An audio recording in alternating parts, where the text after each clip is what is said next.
how to describe the series I'll be reviewing today. It's a tragedy, a commentary on the mystery genre, an epic piece of modern fantasy, and a bizarre acid trip rolled all up into one. Oh yeah, I guess you can also add horror to the list of tags too. It breaks the fourth wall without any pause, and breaks the reader's hearts just as quickly. Actually, Umineko doesn't just break your heart. It makes your heart nice and full, and then doesn't just break it, but grounds it into little flakes of dust, or I guess more accurately, mounds of meat. Over and over again.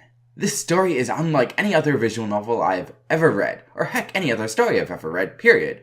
And to spoil what I'll be saying at the end of this review, I highly recommend this series to absolutely everyone. Assuming you don't mind quite a few graphic deaths. Ladies and gentlemen, may I present Umineko no Naku Koro ni, or in English, When the Seagulls Cry.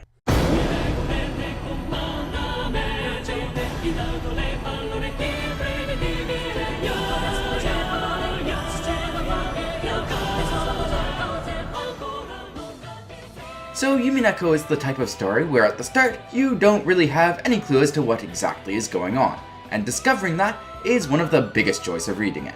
So, as to not spoil anything, I'll be lying to you. Specifically, I'll be lying to you to reflect the way the things are initially portrayed in the first chapter. Here's the general gist of how the story starts. The rich Ushiromiya family is holding their annual meeting on Rokkanjima Island, just off the coast of Japan, with a reputation for having evil spirits dwelling there. The meetup starts all nice and happy, but the granddad in the family, Kinzo, is both crazy and about to kick the bucket, so some rather heated discussions about inheritance start up. Then, the island gets cut off from the outside world by a typhoon, and things start to go downhill fast. Strangely, when you have a bunch of adults who all need more money, and the one who can grant it isn't the sanest, not everyone keeps their head. Both metaphorically and literally. The structure of Umineko is slightly different from your typical VN, being split into episodes rather than character routes. There's 8 episodes, each of which are about 10 hours long. So yeah, it's just a bit on the long side. Also, notably, it has no choices for the first 7 out of 8 episodes, making it essentially a kinetic novel for most of its run. The choices, when you do get to make them though, are really well set up.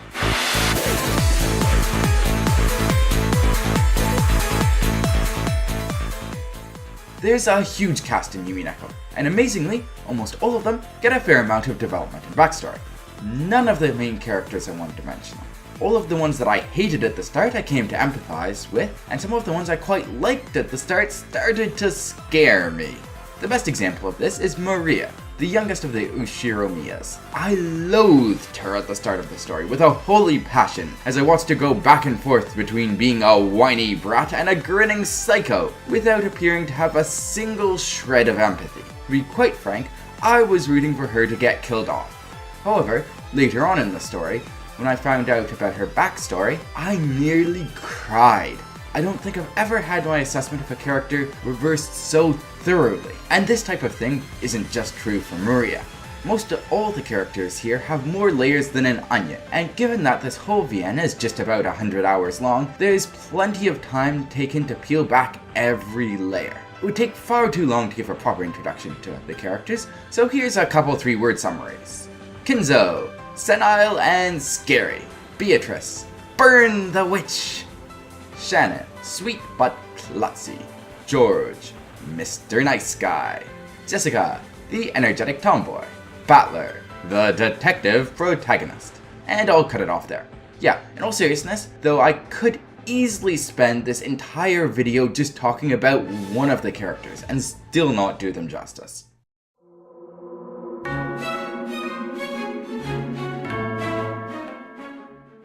The story of Umineko is freaking genius. Everything makes sense at the end. Despite the fact that the story got so convoluted at some points that I despaired that this brilliant story would ever have a decent ending, the ending made sense with literally everything. Seriously, no deus ex machina at all. At some points in the story you may feel kinda lost, like the author abandoned you to write up random stuff while on drugs, but that is not the case. Almost everything has a purpose, and all the experiences Umineko puts you through leads to a wonderful emotional payoff at the end.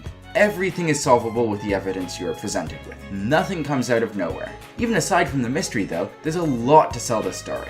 I mean, hell, there's some fight scenes that wouldn't feel out of place in Fate Stay Night, and while not quite being at the same level as Keyworks, it does pretty well in the feels department too.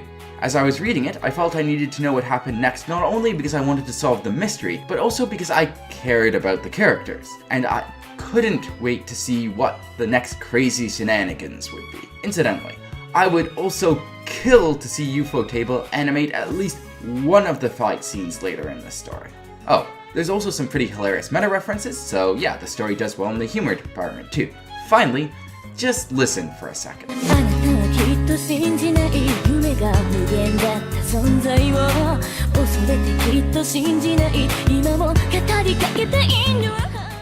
Yeah, in my opinion, Umineko has possibly one of the greatest VN soundtracks ever written. Not only do the tracks fit perfectly with the mood of the scenes they're played behind, but they're also great to listen to even out of context. This game's OST has kind of become my default background study music.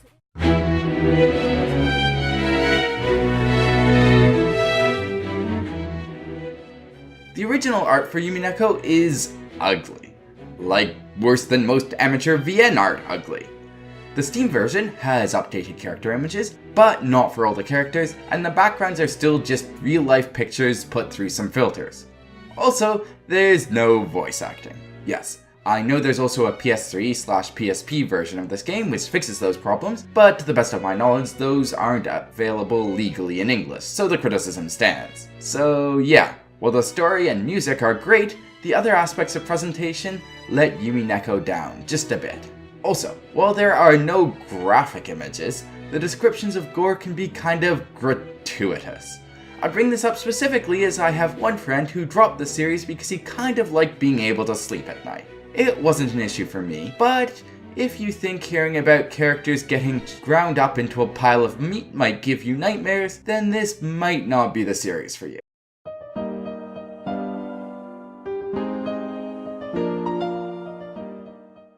As I said at the start of this review, I highly recommend reading Umineko.